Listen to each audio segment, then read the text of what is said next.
Hey guys, as you're watching this video, our vision is to reach 500,000 subscribers. Hit the subscribe button, join membership to support our channel, join Patreon and PayPal. All the links are in the description. Do that to stand with us for this beautiful cause of One Africa right now. We do not forget to sign up for the petition. The link is down below. Appreciate it. Thank you so much.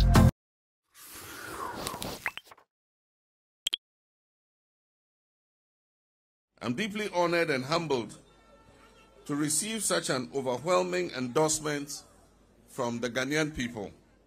Mahama wins Ghana election, sets stage for forced female VP. John Dramani Mahama has won the presidential election in Ghana, securing a decisive victory over Vice President Mahamudu Bawumia. This result marks a significant political comeback for Mahama, who previously served as president from 2012 to 2017. His win ends the new Patriotic Party's NPP 8-year tenure, which had been marked by economic challenges, including high inflation and a debt default. Alongside this victory, Mahama's running mate, Professor Jane Nana Opoku Agyemang, is set to become Ghana's first-ever female vice president. This historic milestone is seen as a step towards gender parity in Guinean politics, with Opoku Agyemang being a former education minister and the first female Vice-Chancellor of the University of Cape Coast. The election was influenced heavily by economic issues, with Mahama promising to reset the country and introduce policies, like a 24-hour economy aimed at job creation.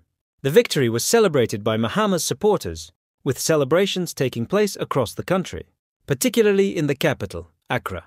However, official results had not been fully declared at the time of these reports, though Bawumia had conceded defeat based on his party's internal tally.